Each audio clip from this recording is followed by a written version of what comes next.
Hi, you're on the Retelling Films channel, and this is a retelling of the movie The Covenant. The US military is ambushed in Afghanistan. Sergeant John Kinley survives, thanks to interpreter Ahmed, who drags him cross-country 120 kilometers to a US military base. The movie begins with a historical background.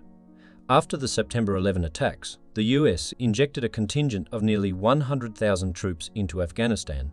There about 50,000 locals cooperate with them, in exchange for the promise of a US visa. The story begins in March 2018 with a roadblock on a country road. Sergeant John Kinley and his squad are checking passing vehicles. They are assisted by an interpreter from the locals, whom some drivers contemptuously call a jackal, for helping the soldiers. One of the inspections naturally ends with the explosion of a booby-trapped truck, killing one soldier and the interpreter.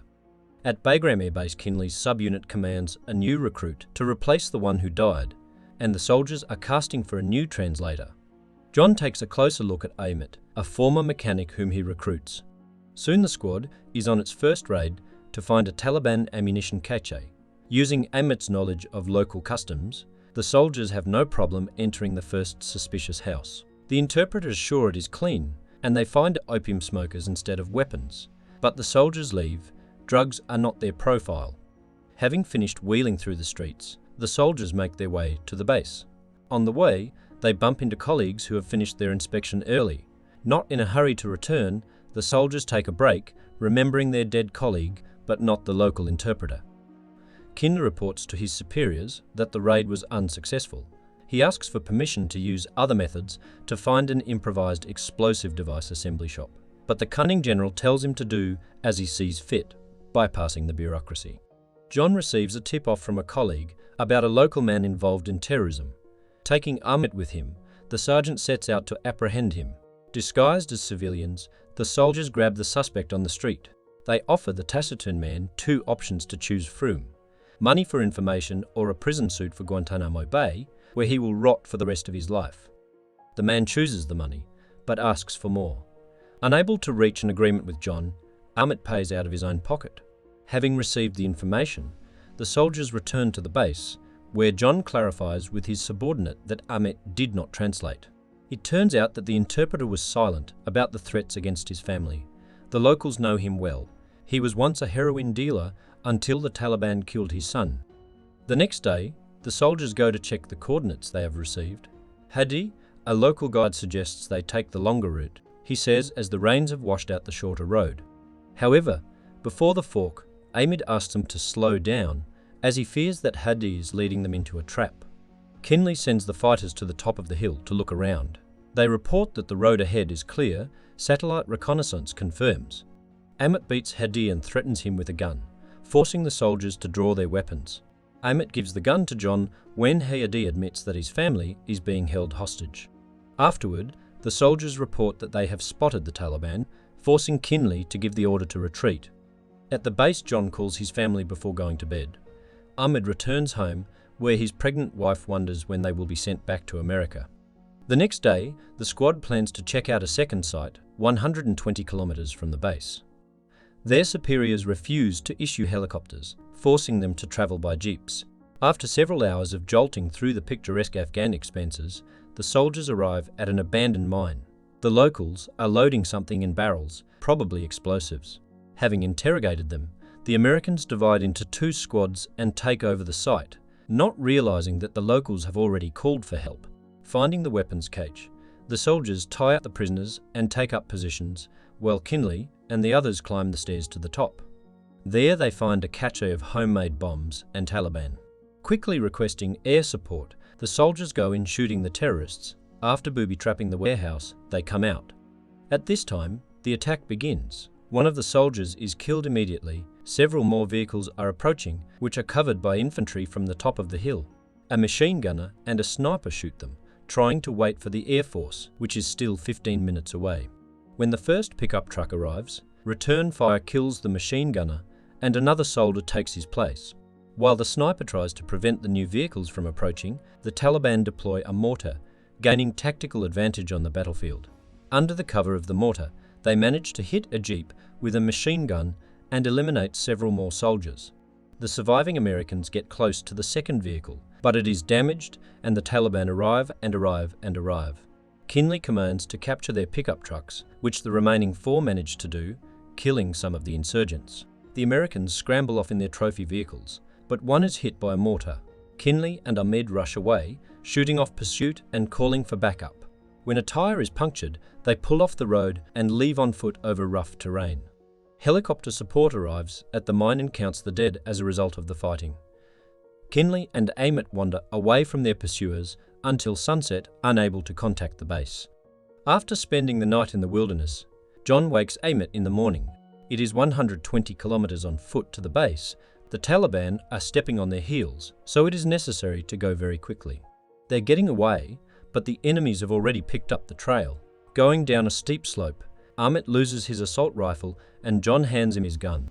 They reach a narrow ravine where a patrol of terrorists is on duty, and they manage to eliminate them silently, taking radios and weapons.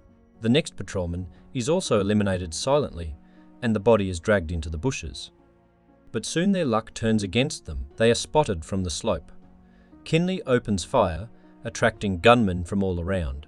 They have to fight their way through, hiding in the folds of the terrain to deceive their pursuers and take a different route. Closer to sunset, the survivors reach a lonely, abandoned house where they stay for the night. The night airwaves are filled with orders from the Taliban commander to find the infidels and capture them alive. In the morning, the fugitives are awakened by the crackle of a walkie-talkie, the pursuers having gotten close enough to pick up the signal. It is clear from the conversations that they have stumbled upon a house, presumably their hideout. After commanding them to prepare to retreat, Kinley goes outside. After looking around, he takes his first wound and falls. Had it not been for the order to take him alive, the Taliban would have just shot him, but the sergeant is shot in the leg and knocked out by a buttstock to the head, and then again. The Taliban are dragging him to the pickup truck when Ahmed appears and shoots at those who captured the commander. After killing them with a control shot, the interpreter treats John's wounds. He then changes into local clothes, masters a stretcher and drags the sergeant away, avoiding appearing on public roads where it is easier for the Taliban to catch strangers. As he gets closer to civilization, he hides from passing cars. After buying a used car from a local seller with cash from John's pockets, Ahmed ventures onto the road. Soon, he is pulled over by 4 armed men. Their car has broken down and they ask for a ride. Ahmed complies, pretending to be a humble carpet merchant. Not noticing the American hidden among the rugs, the Taliban leave the pickup truck. After getting to where they need to go, off the road, Ahmed stumbles upon a camp of shepherds and hunters. He offers them a deal, the pickup in exchange for a cart and painkillers for a friend. Since the herders don't like the Taliban either, they agree, help carry John to the cart and give him opium and a smoking pipe to ease the pain. Ahmed continues to drag the wounded sergeant through the mountainous terrain day after day, giving him opium to smoke at passes to relieve the pain. The road is not only long, but also difficult. Dragging a cart with a body uphill is not the same as rolling down the road. But the interpreter, despite the hardships, continues to pull the wounded commander, and soon he can see Bagram Air Base, their final destination, from the top of the mountain. He stops at a small market to buy water when a Taliban pickup truck pulls up.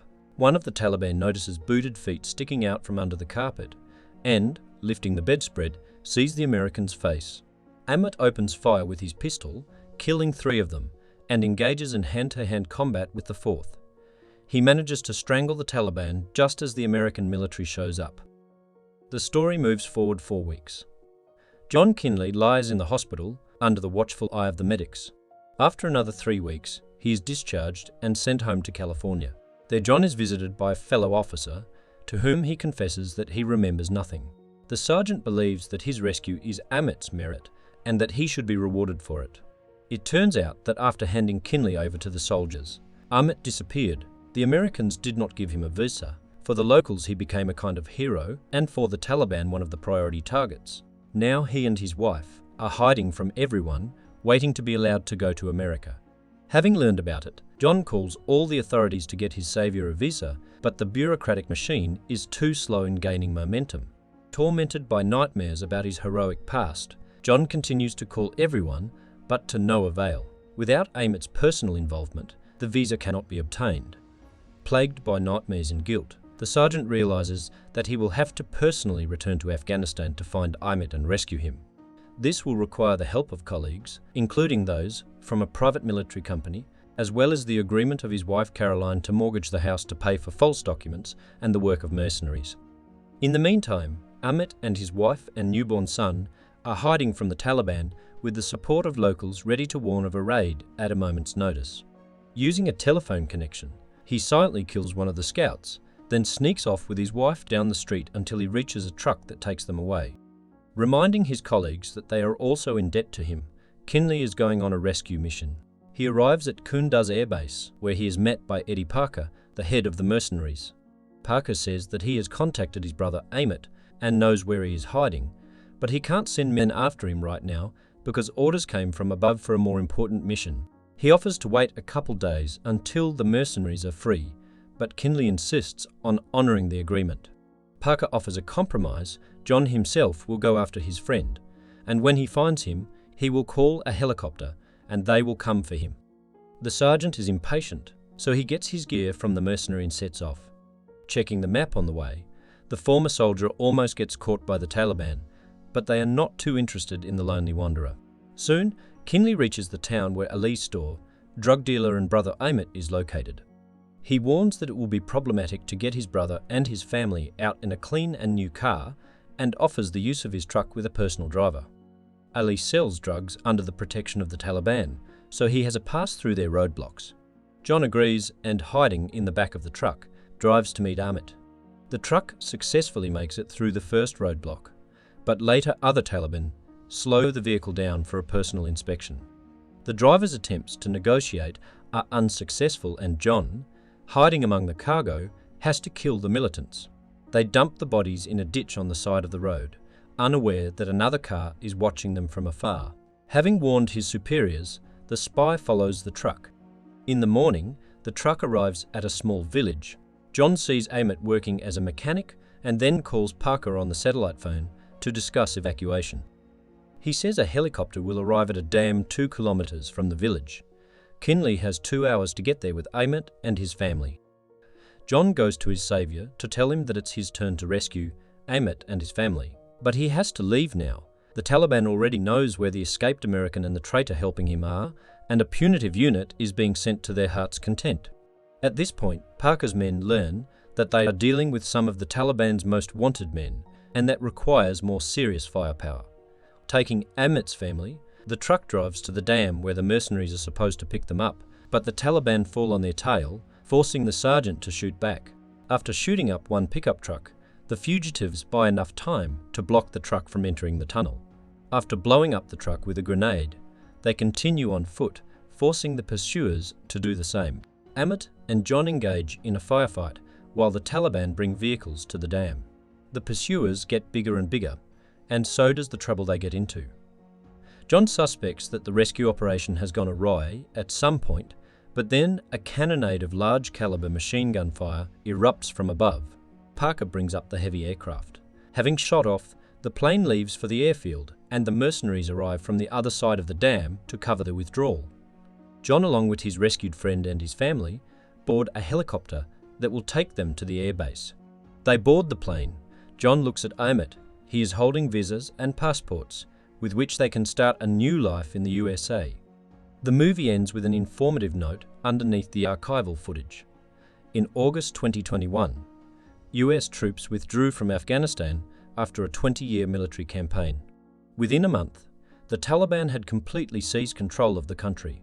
More than 300 translators and their families were executed, and another 1,000 are still in hiding. What do you think of this movie? Write your thoughts about the movie in the comments.